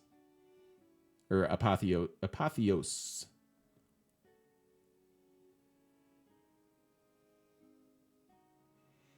One or more Dark Ages is missing. Loss of knowledge plagues, but those could be the end of era things, right? One of the way of ending the antiquity could be the Black Plague or something like that, right? I want those things to be in, and they will differentiate the game, right? Oh, this was the Rise of Independent Civilizations game that we played, and this happened, and they're like adding that variance into the actual games themselves. I think sounds fun. I just want to make sure that there are enough options and enough ways to trigger them, so that it feels like fun and differentiated and isn't samey. My only concern is like dragging through the eras, or like dragging the AI through the eras. It might feel samey.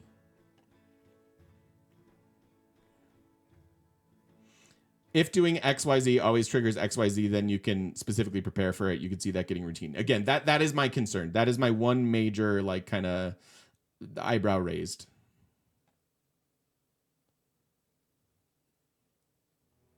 Main concerns are one, full game time. Again, I'm not invalidating anyone's concerns or opinions. I think it's completely fine to have all of these. I'm gonna bring chat back up. And I want to hear them. I think they want to hear them. This is still in development. It's still a work in progress. And I don't think that the games are going to take longer. In terms of turns, they might be longer. But in terms of time, I don't think they will be, because they're removing so many micromanagement aspects.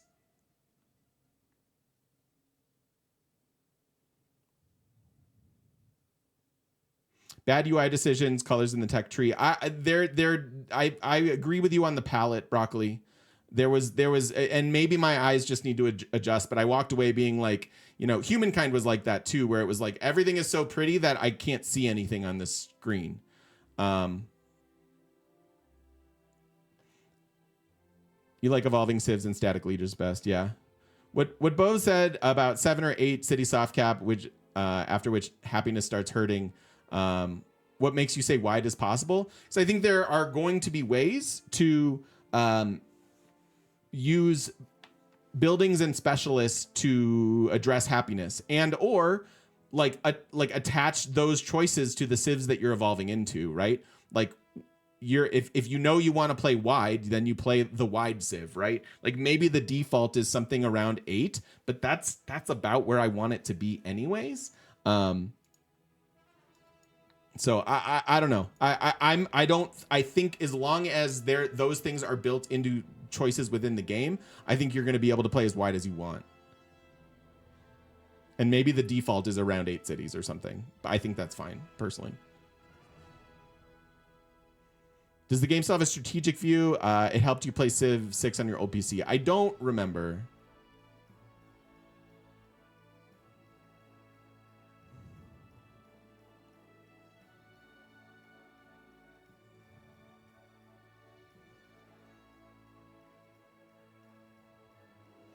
Seems like what you choose early on limits choices later.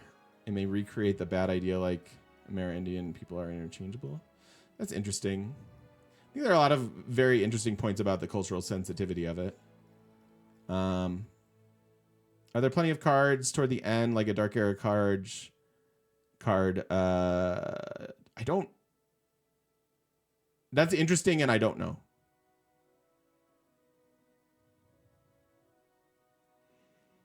I wonder about being squeezed out of your leader choice. I suspect how you end an age gives you a first choice on the next leader. Again, I don't know.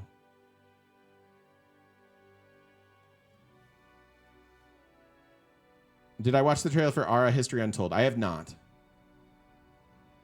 But I know that's coming out. Is this a Souls-like? Lol.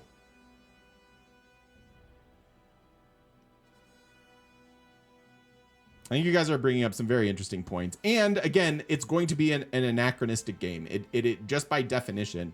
And like, you wouldn't want it to not be, right? The fun parts of Civ are the anachronisms. Changing leaders works well in Old World. I still need to play that. Will the end of the modern era... Will they have different game speeds? Yes, I believe so.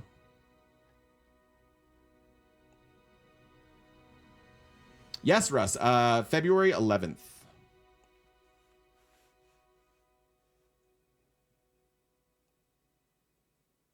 Yeah, that's fine, Major Band Geek. I just, you know, I think you're bringing up great points. And again, I encourage the discussion. I'm not trying to shut down anything anyone's worried about. I'm just trying to address it when I know something.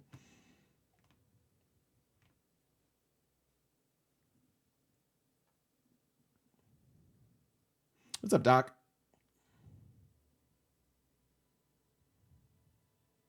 Heard something about a campaign. Do you know if they mean a Civ 7 campaign or just a Civ 7 run? I think they just mean a Civ 7 run, but I don't know. I assume there will still be scenarios, which is sort of the campaign element of Civ. How do I feel about different player limits for ages? And you think you heard about the map extending with age? Yeah, I think it's very interesting. Default of 8 doesn't work for World Conquest. But that's always been a thing, and it's always been okay, right? You make up for happiness with number of cities or whatever. Like that was the default in Civ 5, and it got painful trying to manage 30 cities at times or whatever, and I think that's appropriate.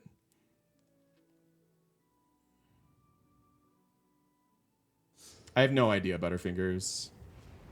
Are there any and cities on rivers will have extra happiness, and there will be happiness from tiles, and there's a lot of stuff that I think will address it, and we just maybe didn't have enough tools or have enough that were completed at the time or know what we were doing well enough. Zond, thank you for the 44 months. Welcome on back, my dude. How are you?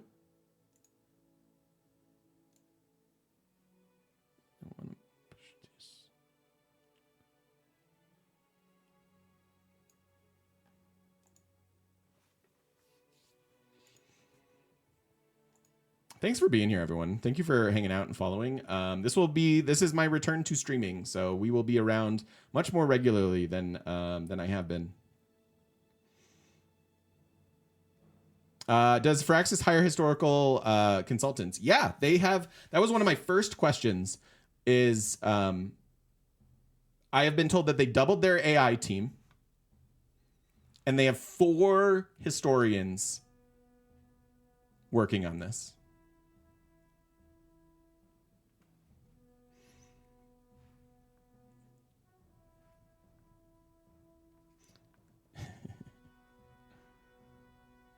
Like Babylon having muskets before anyone built the pyramids. Exactly. I think all that's going to be fine. I agree, Nimbus. I don't want it to be Civ 6.5. I'm glad it's a bold new direction. I believe so. Remember the plan. Yes. I can almost for sure say yes to that. There will be map types and customization along those lines, to be sure.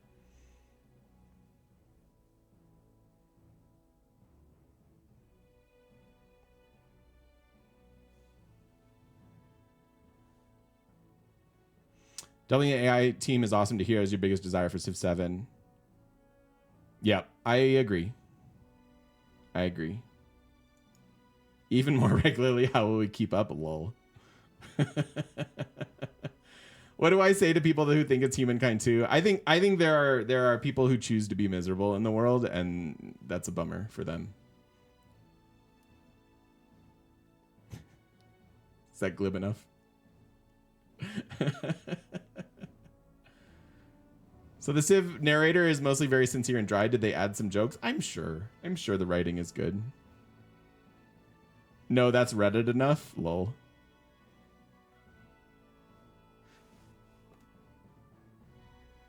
So we were kind of looking at, I wanted to maybe go through the video a little bit.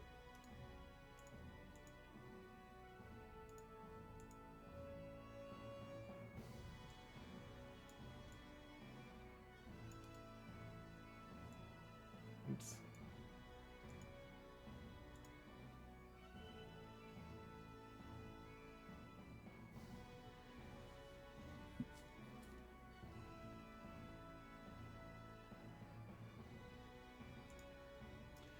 So, what parts of this might be interesting and new to look at?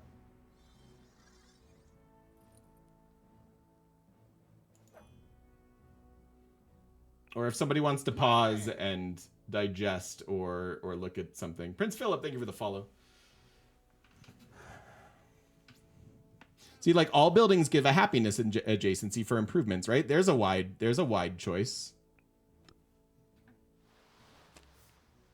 Augustus gets production, can buy culture things. Had a quick look on the 2K side. Can I explain more about the different editions? Yeah. BTW, 64 months drop the mic. Love you, TGM. I love you back, buddy. Thank you so much. Thank you for the 64 months. It's amazing to have you here. Thank you, thank you, thank you. I appreciate it a whole lot. Yes, I can tell you about the editions. Standard edition will be available for $59.99 on Nintendo Switch, $69.99 on PS5, PS4, Xbox, PC via Steam, Epic Game Store, Mac, and Linux via Steam. Includes the base game.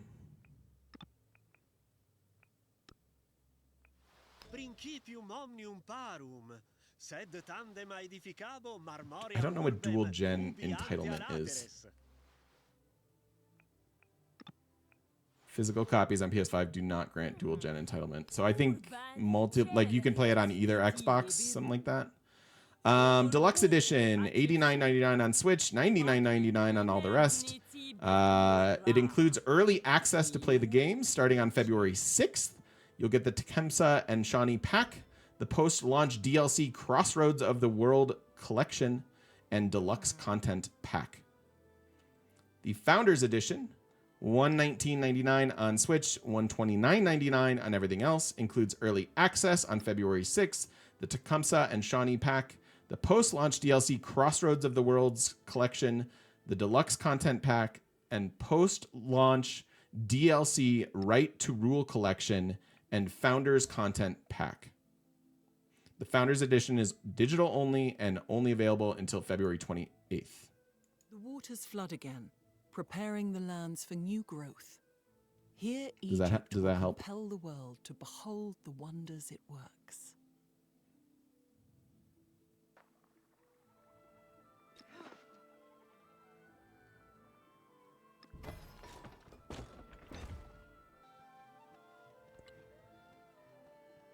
So that MedJ is the unit that I was using. Really good on defense. I think there's interesting things to watch here in some of this early game. The radiance of the new world came into being bathed in nectar, bathed in love. What am I doing between now and the Civ 7 release? Ooh, that's a good question. Can we have the link to what I read outlining release dates? I don't. That's part of my kit. I don't think I can share it, Timorius.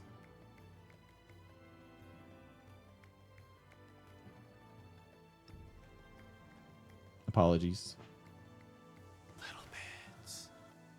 There are two things we want in Civ 7. navigable rivers, and nukable lakes. So did we see the scout ability yet? It's public, but was hard to find. Okay, Zon, thank you for the 100 bits, my friend. Thank you, thank you, thank you. Can I turn yields on? I wish. What am I going to be doing between now and then? Ramping back up to streaming. I have a lot of content that I would like to record and some interesting, bold new choices for YouTube and things that we're going to be doing. I have a few Civ 6 challenge games that I want to return to. I want to do a no missionary apostle religious victory that I think will be pretty interesting. Am I afraid a follow-up title will cause burnout faster? Nah. Can you pet the dog? I don't know. I also have interest in returning to other Firaxis games, frankly. I had a lot of fun with Midnight Suns, and I was really enjoying XCOM 2. So both of those things. So do you see the Scout's abilities here? Did we see? Look, watch. So your Scouts will have new things they can do, like a lookout tower, where you can get extra vision, which is awesome.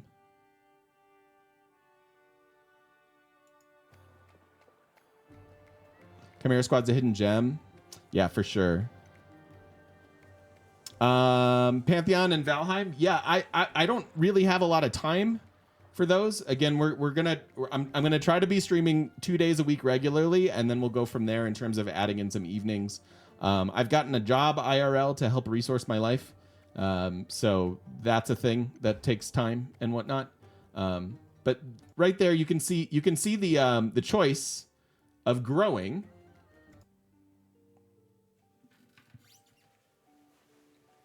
And like the direction in which you grow, right? Like if you see a tile like 3 tiles out, you're going to want to plan to get there, right? So it's going to be interesting in terms of like what types of things you're building on them, how you work them, etc.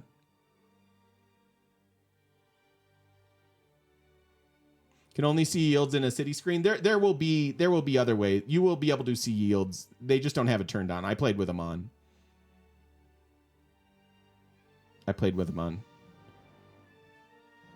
But see, this happiness is coming from the fresh water, I believe. Syndro, thank you for the 19 months. You choose the direction you grow. Yes, you get to pick. What's up, Nane? How you doing, buddy? It's good to see you. How good am I with fast-paced games? Like what? Like what are you wondering? Where are the map pins? You don't have to settle directly on water, but you're going to have more happiness if you do. So it's still very advantageous. I did not in my playthrough. But yeah, so happiness is still going to be a thing. You can see that there's, this tile must have fresh water because of the happiness that you get from it. There's plains down here. That's where you're getting the production from. This must be grassland down here. I realize you guys can't see my mouse. Because I'm doing a weird thing. But how do I solve that? I don't know.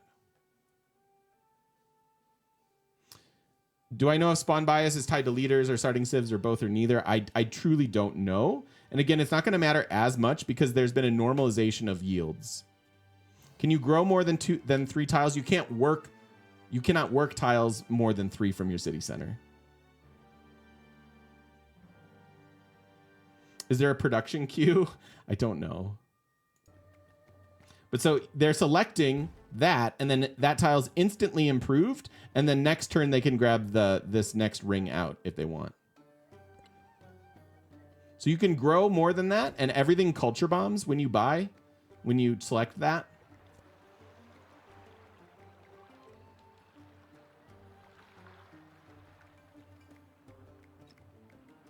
Have they removed industrial zones? I mean, no districts like that, right?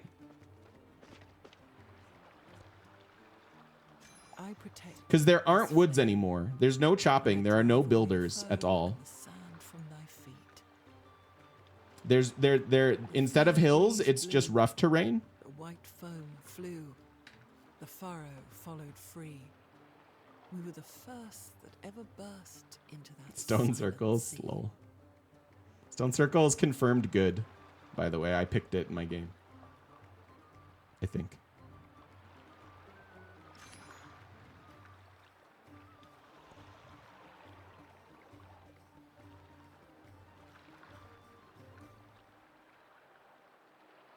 Mortuary temple. Mithra! Hey!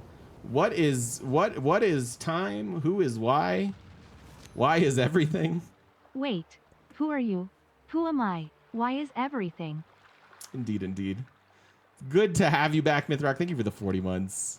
No hills seems like a bold move. Yeah, and no like woods. There's no faith. We got pantheons, but there's no faith as a like resource. So you won't have a faith economy.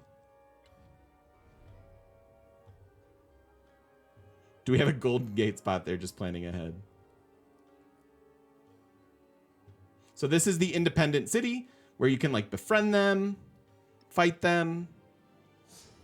Yeah, Sadie, I got to go to oh, speaking of Pantheon, I have not caught up on any of that. All I heard was For that access it's going into visit? early access in December. We'll have to catch up on that. Within the next day or two, I'll pop back into your Discord and we can chat. It's really good to see you, Nainer. If no woods, why are woods shaped? I don't know. Yeah, so city states are independent powers. They evolve into cities, or they evolve into city states rather. Yes, so I got to go out to Firaxis with a bunch of other streamers, and content and stuff, content creators and press. And we got to play. We got to take an early look at this. It was really cool to do that. Stayed in a really nice hotel in Baltimore, which I didn't realize was a thing. Baltimore had hurricanes and tornadoes going on, so that was fun. But yeah, it was a blur. It was really cool. Got to sit down with and meet friends, devs, marketing people, and just talk about Civ 7. So we got to play the first of the 3 new eras, and it was just really fun. Really grateful to be included by 2K for Axis in doing all of that. It was awesome. It was really cool. One of the coolest moments as a streamer for sure. I felt very important and very privileged and honored to have dinner with Potato McWhiskey and Bose and Ursa Ryan and Carl. Like, it was just so cool. Yeah, I got to hug Carl. Carl's very huggable. They recognize my impact on the community. I mean, that's the only thing that I can think of. Because I haven't really been around and streaming a lot of Civ, right? Like in terms of active content creation, I'm pretty low on that list. But yeah, I was one of the first to really, I don't know, popularize Civ 6, at least on Twitch. So they recognize my value, and I appreciated it, and I can accept it because I have worked on my worthiness. Yay for therapy. Was that a mastery thing?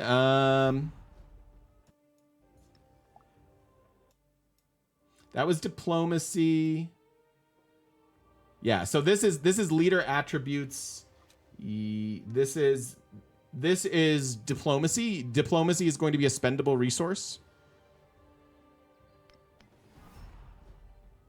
We had turbulence on our flight for sure. Yeah, it was really weird flying back into Denver because it was we also had like a lot of cloud cover. So like usually when you're going down, when you're descending in the plane, you're like, oh, there's a little bit of cloud cover, and then you like and it just like kept going, and I was like, are we gonna hit the ground? Like I know they have fancy dials that'll tell them, but yikes. But yeah, Carl's amazing. So this is diplomacy changes. Diplomacy's changed a lot. Trade has changed a lot. I love the leader attribute thing.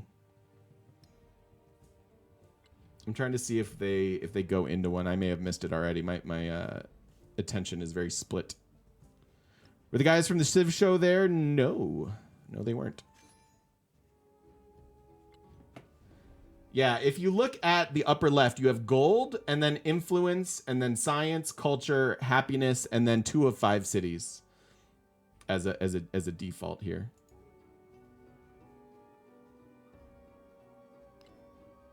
Here is an attribute, the attribute tree.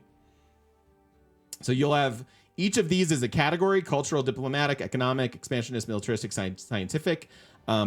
And you'll be able to like spend points from there and decide like where you want to go with your game, right? And to Hoag's, to your question, I don't think you'll be able to master all of these in one game. I think you will have to make choices, right? It caps like sick leave. Oh, thank you, long time. It'll be really good to be back. I've really needed this break. It's been really, really positive for my mentality and for all the things. We can get deep into therapy-related stuff at some point, but suffice it to say, I have done a lot of growing and healing and changing this year, and it's been really, really nice. And it's been a long time coming. I feel more like myself. I feel like the full version of myself, and that hasn't been there for a very, very long time, and I didn't really know that it wasn't, if that makes sense. Anyways. Go back to work, Lordy. Is all good. Where's my video? Okay.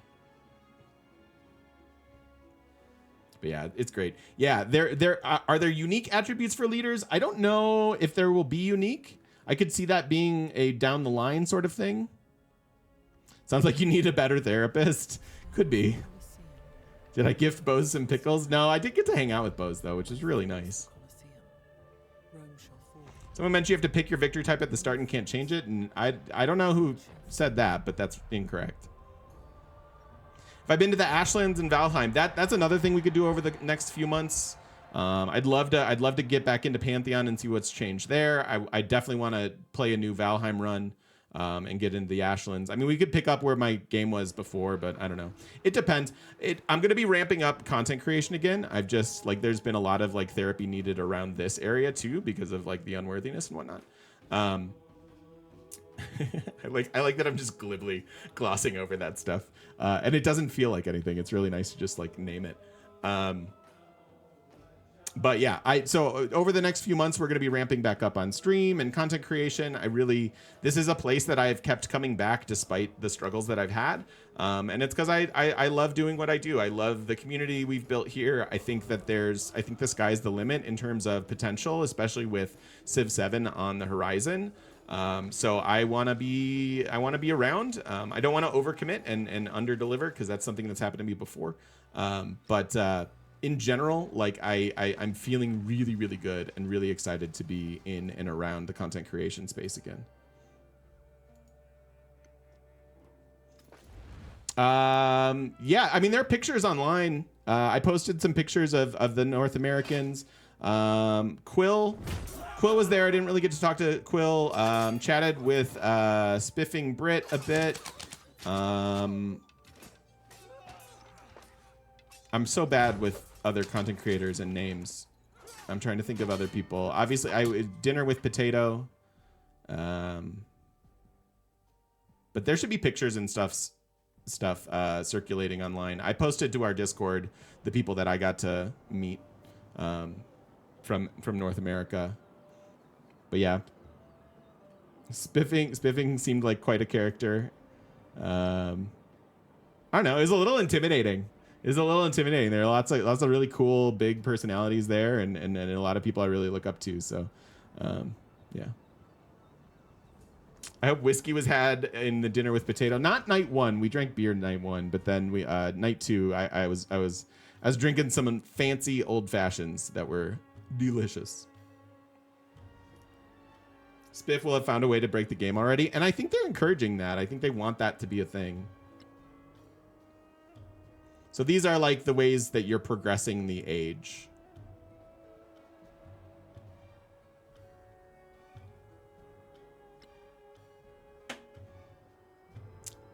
Other thoughts or questions, concerns?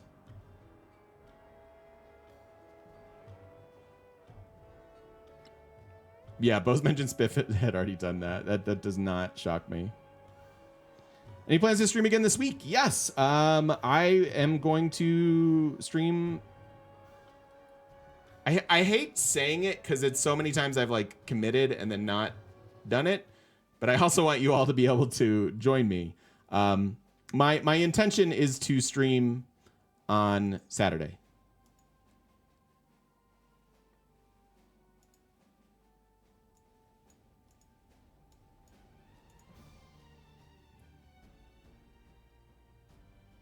How do you progress the age? Does each civ do it differently? That's one of the things that I don't think it's different now. It's one of the things that I want to happen is I want there to be a lot of different ways of progressing the age. But it's a little bit like Humankind in that like you do a bunch of stuff and then the age like progresses, I think. I didn't get that far in my playthrough, to be perfectly honest. Will modding still be a thing? I'm sure. I'd have a hard time believing that it wasn't. Random question: when you meet other content creator, how long did it take to start referring to them by actual names versus screen names? That's not a thing. I'm just TGM. Bose was just Bose. Potato was potato. Yeah, my intention is to have Wednesday and Saturday streams. Those are my available days at the moment, and we'll just kind of try to keep up. My big thing with therapy is you can't go too fast. It's gotta be a bit of a slow ramp up. But I think everything is beautifully timed in order to do all the things that we want to do. They call them potato in Spain. I don't know what that means.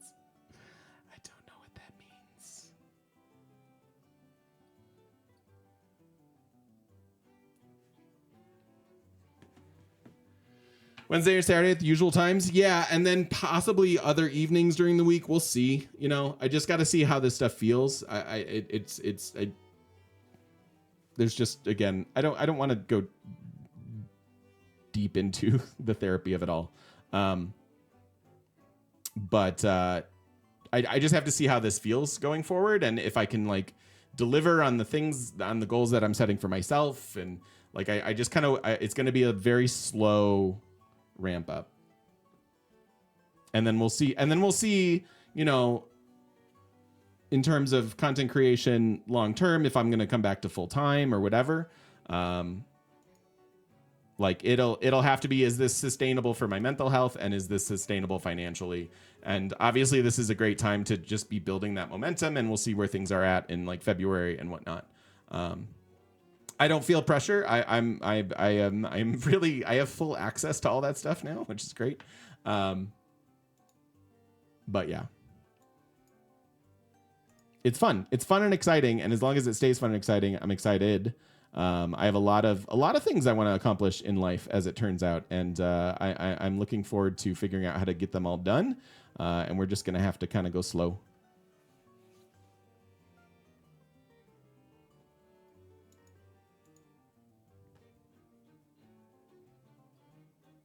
Thank you, Imperator. Thank you. Yeah, I know I'm a lot better at therapy than I was last time we all met. Hero.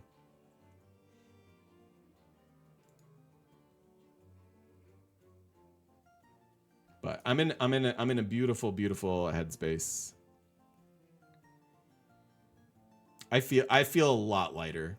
I've unburdened a lot of stuff, Imperator. A lot. And stuff that was really stuck and deeply buried, and it all makes sense. And again, I don't want this to be that stream. I'm open to talking about it, but one thing at a time. Like, hey, I haven't streamed in 3 months. Let's just stream and see how it goes. So yeah. But again, freaking hype for Civ 7.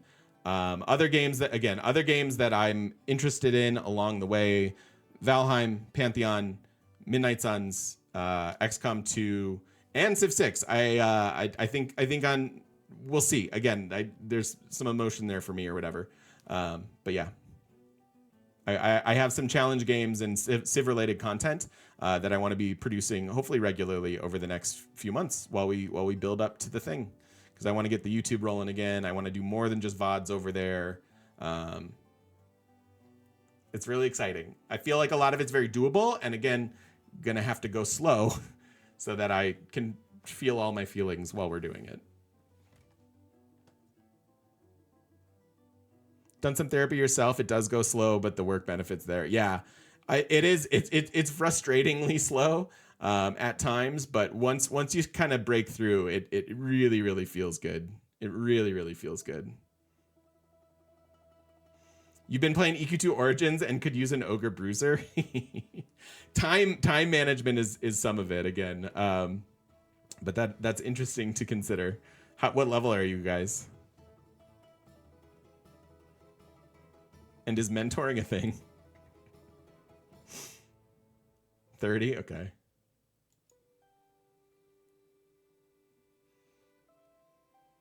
That's hero. That's really funny. So how about your Bears dismantling your Bengals? It's just preseason. Oh, hey, the Bears are undefeated since drafting Caleb Williams. I'm just saying. 3-0, baby.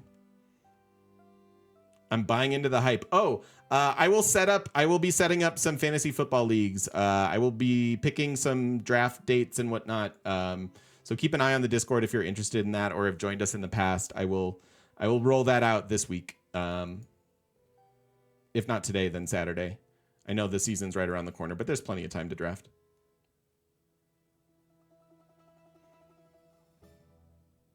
You have to find the right therapist, Beagle. Like you really need someone that you can trust and vibe with and all that.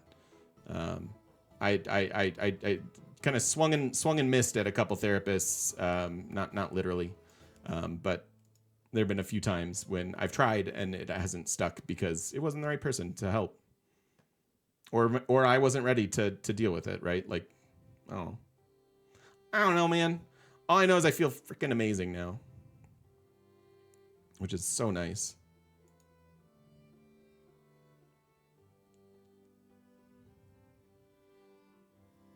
Hand egg discussion, time to abandon ship. I think we're going to wrap it up anyways. This has been a great discussion. Please drop questions in the Discord. I will be around in Discords more often. Again, I'm slowly ramping up. I'm kind of tending to my own. I will participate in others as I get some capacity and time to do so. But I will be around much more often on socials, on Twitch, in general. I love you all. Thank you for being here. Thank you for all the hype train and support. Freaking so nice. And thank you for the subs and the bits and just your company. You're worried about ages being knocked down to 3. No, I know it is kind of arbitrary, but I also think it's the right number from a gameplay perspective. We can talk more about that as time goes on here. Yeah, thanks. Ready to go. It is. I feel that, and I can accept that. I feel worthy of that for the first time in a long time. More ages added via DST. I mean, I asked about it evolving into Beyond Earth with a future era. I did not get a response. So hit me up with questions. Just good to see you guys. Again, keep an eye on the Discord if you want to play fantasy football in one of our community leagues. In previous years, we've had 2 12-team leagues with like kind of a regular draft and scoring system. So just hang out and keep an eye on the skies. I'm Leonard Nimoy, and this has been a TGM stream. Bye, everybody.